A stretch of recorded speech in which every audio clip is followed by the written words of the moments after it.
So now we're going to talk about some properties of real numbers. So we have the commutative property. The commutative property works for addition, and it says a plus b equals b plus a. Doesn't matter which way you add them, they're going to turn out to be the same. We also have the commutative property for multiplication. So a times b is equal to b times a.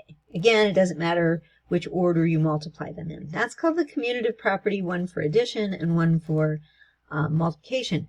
Remember that subtraction and division, those are not commutative. So we just have a commutative property for addition and one for multiplication. Associative property says, well, if you're going to add two things, and then you're going to add another thing, that's the same as if you just added the last two things together and then added the first one. So it doesn't matter which part you do first. And that's true in addition, and it's also true in multiplication. Again, it is not true for subtraction or division. So that's called the associative property. We have one for addition, associative property of addition, and associative property of multiplication. The distributive property. It says if you have A, get rid of that. If you have A times B plus C, you can distribute that. Let's say you're not able to do the addition, because you might be thinking, well, I'll just follow the order of operations. But maybe you have a variable or something. So you can distribute that outer number by multiplying, and it's going to equal A times B plus A times C. And that's called the distributive property. All right. So we have an identity for addition.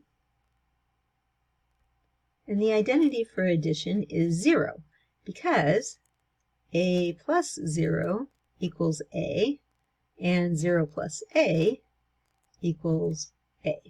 So it doesn't change the number. When you add 0, the number keeps its identity, right? So that's why for addition, the identity is 0. We also have one for multiplication.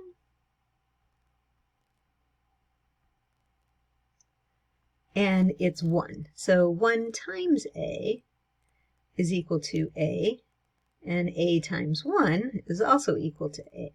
Again, you don't change the number if you multiply by 1. Did I misspell multiplication? Yes, multiplication. I think I have an N in there for some reason. This is why mathematicians abbreviate everything. Okay, so those are what an identity is. It doesn't change the number. For addition, it means 0. For multiplication, it means 1.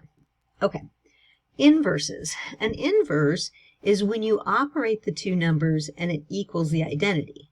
So for addition, a plus the opposite of a is equal to 0, right? So if you take a number plus its opposite, you're going to get 0.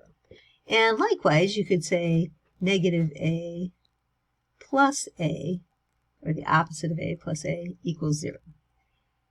For multiplication, how do you get 1 in multiplication? I'm abbreviating multiplication. You multiply by what we call the reciprocal. So a times 1 over a is equal to 1. And you could also write it the other way. 1 over a times a equals 1. And you can see right underneath that I have the word reciprocal. So that's the definition right there. So if you have a number a, the reciprocal is 1 over a. Or you could call it the multiplicative inverse as well. Okay, so these other two words, along with reciprocal, these are all definitions, really, not properties. But subtraction, we can say if we want to subtract something, well, it's really convenient if we don't have to subtract. If we can change everything to addition, then we can use things like the commutative and associative properties. So we can change subtraction when we have a minus b to a plus the opposite of b. And that's how we read that.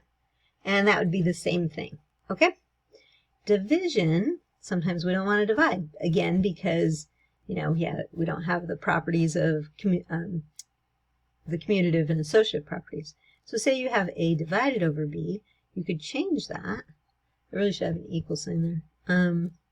To a times 1 over b. You're using that reciprocal, okay? And those are the same thing, right? Now remember, I have division written with the division sign here, but a divided by b can also be written like that, where you have a numerator and a denominator. So sometimes people forget which one's which, but think down denominator. Okay, so that does it for properties.